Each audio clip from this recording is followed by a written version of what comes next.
Hey there, Techno Weebs. Welcome to Tech Atlantean. In this mini-series on chakras of the human body, we start off with the very first chakra of the human body, Muladhara, or the Root Chakra. Located at the base of the spine, the Root Chakra is associated with the element of earth and governs our sense of safety, stability, and survival. It acts as our energetic foundation, anchoring us to the physical world much like roots stabilize a tree.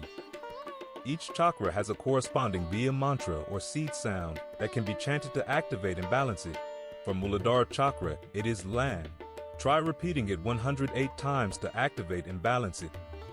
Yoga positions associated with Muladhara chakra are tree pose or Vrikshasana, mountain pose or Tadasana, warrior two pose or Virabhadrasana 2.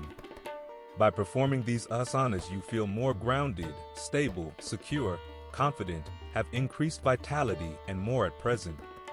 Balancing this chakra enhances your survival instincts and your ability to feel safe and rooted no matter what life throws your way.